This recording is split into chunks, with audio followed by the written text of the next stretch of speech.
So, good morning, ma'am. Good morning, classmates. I am Honey Grace Isumilhig, and I am the first reporter of Chapter 16. So, our topic for today is about Piero Esrafa. So, it started in 1898 to 1983. So, who is Piero Esrafa here? So, Piero Esrafa is one of important Italian economists of the 20th century. So he is known for his ideas about how economics work and for influencing famous thinkers like Antonio Gramsci and Ludwig Wittgenstein. So Srapa wanted to question modern economics theories and return to the older ideas of economists such as Adam Smith, David Ricardo, and also Karl Marx. So where he was born. He was born in Turin, Italy, where his father was a professor. So Sraffa studied in different Italian cities. He served in the military from 1917 to 1920. And then after that, in November 1920, he finished his university studies with a thesis about inflation in Italy, which he discussed with the economist Luigi and also, Piero Esrapa have a, um, meron siyang pinakatanyag na aklat, no? So, tinatawag itong production of commodities by means of commodities. So, unsa man ni siya? So, kaning commodities by means of commodities in 1960, ano ni siya, economics, na isa ka circular system kung saan bitaw ang all products are na uses ang makagawa sa lain produkto and also the price and also the profit. So, nabubuo dahil sa marginal utility and also the supply and demand. So, sinasabi ito sa neoclassical economies. So, nagmula siya sa ugnayan ng makalakalan sa distribution ng kita sa lipunan. So, yung ana siya, no? So, gidiscuss po diri ana, kanang ang classical approach ni na Ricardo and Karl Marx sa katubitang surplus o sobrang produkto na lumalampas sa kailangan ng produksyon. So, ani siya nga ideya ni Israfa is just ang mga kalakal ay ginawa niyang mga ibang kalakal. So example ana is kanang mga pan. So iyang ano niya into makina or ang surplus na naglilikha dito ay nagmumula ng tubo. So ingana siya.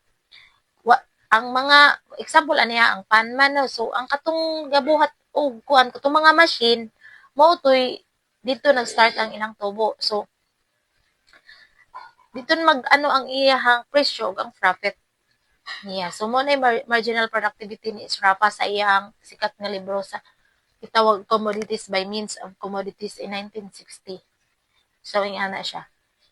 Next is the criticism of Martian theory. So makita ninyo diri akong ibutang sa slide. So Pierre Srapa became interested in economic theory while teaching at the University of Perugia in 1923. So he critiqued the Marshall-Yan theory, which explained how businesses reach balance. And then in his 1925 article on the relation between cost and quantity produced. So, Srapa engaged in a debate about the laws of return. And then started by John Harold Kaplan. So, ang Marshall theory is na siya three scenarios with the constant, the increasing, and also the decreasing returns, depending on how production costs change. So, si Clapham argued that these categories are not meaningful. So, kato nga mga categories, iyang murag, iya bitawng gikuan nga, not meaningful. Nga nung nagin-insist pa.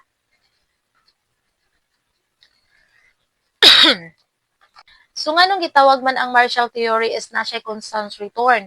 So, mo ni siya ang mga hindi na babago ang gastos habang tumataas ang production. So, example, anang maintain lang bitaw ang iyang gastos even daghan na kaig mga production.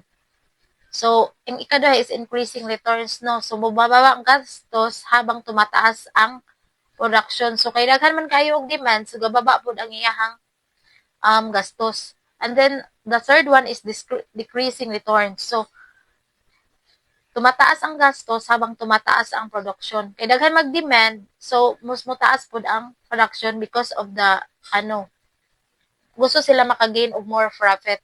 So para kay Clapham dili ni siya walay not meaningful at all o walay kahulugan ang kaning mga teorya. So murag ni bitaw siya murag ni against ana. Kay mismo si nagka-interesado si Piero Srapat sa sa teorya nga pang-ekonomika kay nagtudlo man gud siya dito sa Perugwa. So ang focus nila dito is kanang unsaon pagbalanse or ma-equilibrium ang supply and also the demand. So nga na siya bitaw. Also para kay Srapa is dili pud siya masyado nga clear. So dira istorya niya nga ang law of returns kay dili siya clear. Walay basihan, walay insakto nga basihan, walay strength na basihan sa pagbuog kanang teorya nga supply curve. So ingana bitaw siya murag daghan kayo sila og kanang dili pagkasabot ani. So ang pananaw nila sa equilibrium or katong pantay kay Srapa is siya, what if dili mo lihok ang kuan simple cost of the production, no? So para kay Marshall kanang i-adjust nila ang firms para maabot ang equilibrium, pero nganong dili man nila kaya nga i-reflect gyud ang tinuod para sa economy. So balik kani sila duha murag gid sila nagbangga. So makabalo man ta nga ang Marshall theory is coming from Alfred and also murag hatagan ra po ni meaning ni Sraffa. So nga na kay si Sraffa is one of the most Italian economists, so sikat po siya itong nga mapanahon. Tana mo nga why did Piero Sraffa want to return to all the economic theories, no? So di ba si Piero Sraffa is wanted to bring economics back to the classical tradition like atong ila Adam Smith, David Ricardo, Karl Marx, di ba na mention ko to in the first. So, because he believed that modern neoclassical economics had serious problems. So, number one, is ang supply and demand, and also the marginal productivity. And then the third one is marginal utility. And then the idea of equilibrium. So, para kay Sraffa is, dili gud tugma to ang tunay na ekonomiya ato nga last pa. Murag feeling niya, murag naabitaw bias ato nga panghitabo. Mao na siya. So, kay nakaingon man si Sraffa na many of these are not consistent with the real economy. So, example ana siya is you cannot measure the capital correctly if you do not know the price. But the price itself depends on the capital. So, tinuod bitaw no, di ba kung example ka nang magnegosyo ka og kuan bakery. So, dili man ta makaingon nga kanang basta na lang kay kani nga pan tag dos rakan. Wa ta nag-measure og how much is the cost, how much is the production and also the marketing strategy. So, murag na po'y point si Sraffa ani nga theory. So, mura to, ma'am. Thank you. Good afternoon, everyone. Good afternoon, ma'am. I am Roslyn F. Sindo, and I am the second reporter from the group of Ate Sumilhig. So my topic was all about critique of the representative firm. After his 1925 paper, Piero Sraffa published a shorter article in 1926 in the Economic Journal where he introduced a theory of imperfect competition. This theory accounted for both increasing and constant returns and drew on ideas from Marshall. And Sraffa argued that due to market imperfection, each firm faces a downward sloping demand curve, while traditional theory suggests a flat demand curve. He pointed out that this view ignores the potential for new firms to enter the market, which is vital for understanding competition. Sraffa favored the classical concept of competition, emphasizing the movement of capital between sectors. In 1930, also, Sraffa stated that Marshall's theory was inconsistent and should be rejected, marking a notable departure from mainstream economic thought.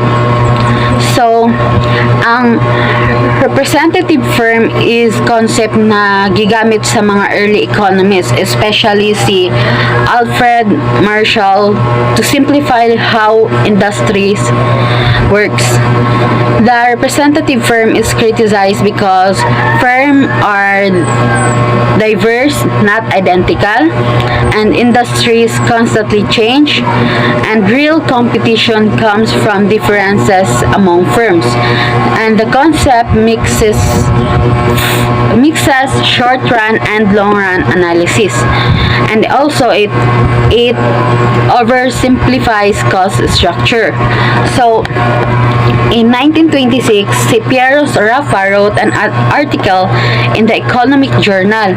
Nagkuan sab siya og new idea about how market work, nagitawag nga imperfect competition. So, Rafa argued nga Marshall's theory had problems. Anab sab siya nga real markets aren't perfect.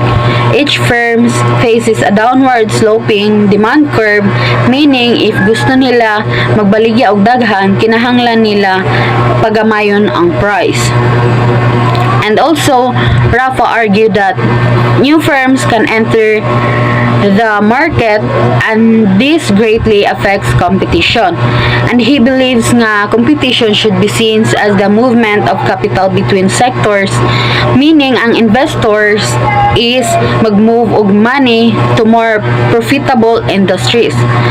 Nya, pagka 1930 sab is si Rafa said that Marshall's theory was inconsistent. Nya, kinahanglan i-reject. Rafa's time in Cambridge. So, Piero Rafa's 1926 paper gained significant attention, leading John Maynard Keynes to offer him a lecture position at Cambridge University. After facing the threats as an anti-fascist and with Ramsay imprisoned, Rafa moved to England in 1927, where he lived until his death in 1938. So, in 1926 is nagsulat si Rafa og important paper nga na-get og attention ni John Maynard Keynes. Then tungod ana gi-invite ni Keynes si Rafa nga magtudlo sa Cambridge University. Nya si Rafa was facing pod og danger sa Italy because he was anti-fascist. Nya ang iyang friend is na priso, so in 1927 is gibiyaan ni Rafa ang Italy, nya ni adto siya England, nya diri na siya nagstay og namatay. So in Cambridge, Safra focused on three main areas of research. Number 1 is editing Ricardo's writing. Number 2 is theory of value. And number 3 is Keynesian theory. So, the number 1 is editing Ricardo's writing. So si Rafa is gi-organize niya ang writings ni David Ricardo. Number 2 is theory of value. Si Rafa studied how goods their value. His research resulted a famous book na called Production of Commodities by Means of Commodities. Nga research ni Rafa is nag-challenge traditional economic theories and became very influential. Number 3 is Keynesian theory. So si Rafa also had involvement in Keynesian economic bisan dili gayud kana iyang main focus.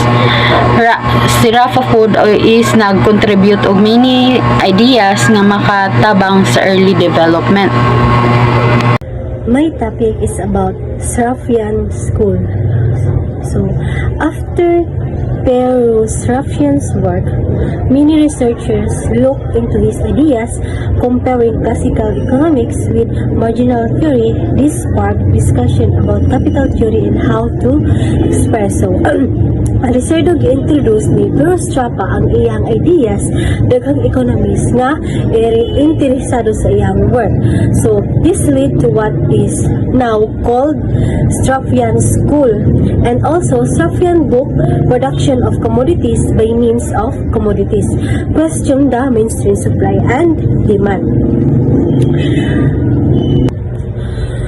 To reintroduce a classical view of how our economic system developed, it's not enough to simply expand on Straffa analysis in production of commodities by means of commodities.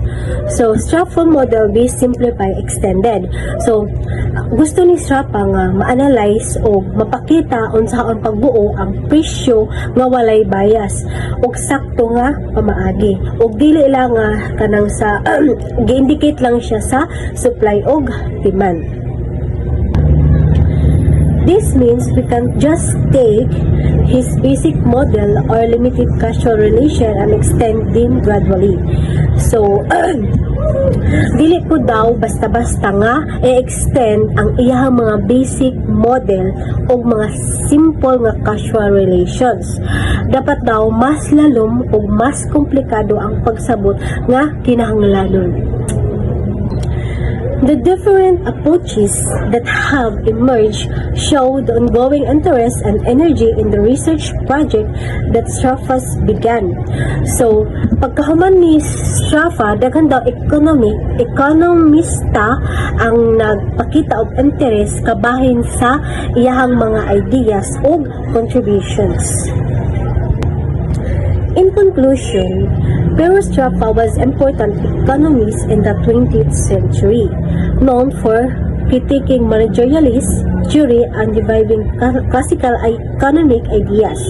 His influential book, Production of Commodities by Means of Commodities, challenged traditional views on value and distribution, focusing on production process and capital instead of just supply and demand.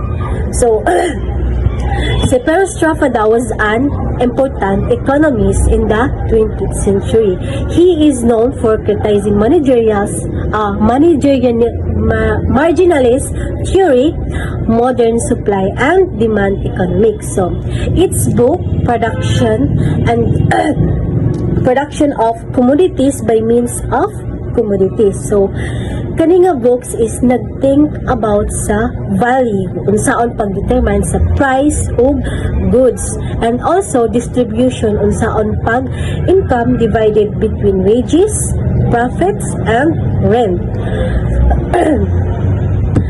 So, Straffa focused on production process and capital. Instead, nga iyang tuunan o pansin ang consumer and markets. So, he looked at how goods are produced and how capital affects prices.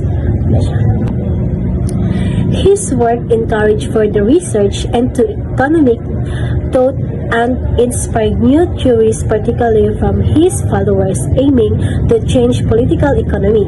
Straffa's ideas remain relevant today, highlighting his lasting impact on how we understand economic systems. So, Straffa work was important because it pushed other economics to rethink economic theory.